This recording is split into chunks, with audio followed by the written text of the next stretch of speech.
We were nearly there when I remembered Buck Norman had copies of my novels. I was so happy I hit the accelerator and had to slam the brakes before I ran into the slowing cars ahead. Nick bounced forward, then jerked back, choked by her seatbelt, something I secretly enjoyed. "What's happening?" she mumbled, her tongue thick with sleep. "Nothing," I honked. "Some nut cut me off. We're almost there. I have to make a call." Traffic was heavy now, approaching the border, an epic slow jam of tourists, truckers, workers, and products heading endlessly back and forth. I pulled into a lot that offered long-term day rates. Nick rubbed her eyes in the mirror and sucked on her empty soda, while I frantically searched for Buck Norman's number on my phone. Finally, I got through. "Buck Norman's office, Russ speaking." "Hey, Russ, it's Sam Kornberg." "Sam, how's it going?"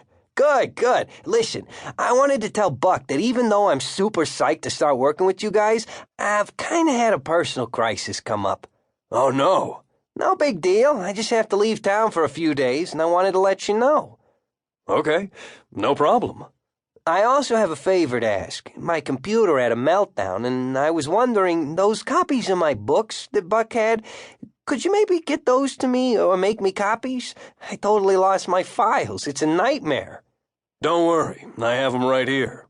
"Really? Great. Thanks, Russ. I appreciate it." "Sure thing. Safe journey." I locked the car, and we joined the line of tourists filing over the border, like one big parking lot and ticket booth, all headed for the amusement park of Mexico. Sex, booze, highs, greasy food, cheap prescription drugs.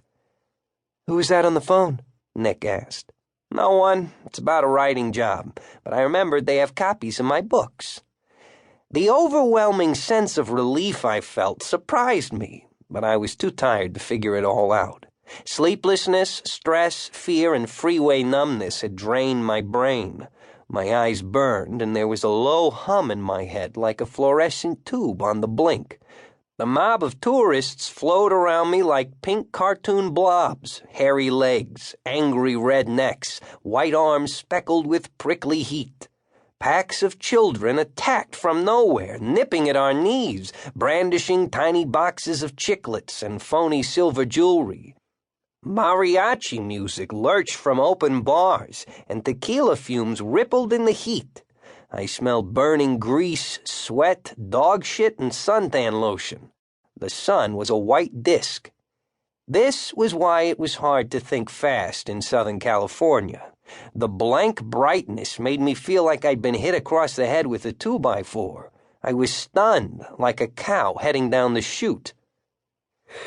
"I have to sleep," I told Nick. "I'm going to end up in the ditch without a kidney." She snorted, but said, "I know a place we can crash. There's a hotel I've used before on the next block. It's safe and fairly clean." "What do you mean, used?" I asked, but she ignored me, and I trailed her into a doorway and up a flight of stairs. The dark, narrow hall was dubious, but as promised, once she pushed through the inner door, we were in a small lobby smelling of disinfectant, where a young man in a pressed white shirt and flat, parted black hair greeted us politely from a desk. To my amazement, Nick addressed him in rapid Spanish. He nodded quickly, "Sí, señorita," and retrieved the key. "Did you ask for adjoining rooms? It's safer." "I asked for one room. It's even safer." "For you, maybe." "Don't worry." She patted my arm. "I won't jump your bones this time. If you recall, I got paid to do that." With that, she led me down the narrow tiled hall.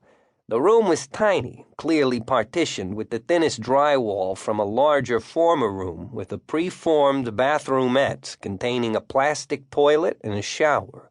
The mattress was thin foam over a plywood base. I took off my shoes and lay down and was asleep. Nick poked me. I opened one eye. She was in her panties, removing her bra from under her shirt in that complex way women have. "You know, that phone call you made reminded me of something. What was that guy's name again?" "Buck Norman. He's a director," I told the pillow.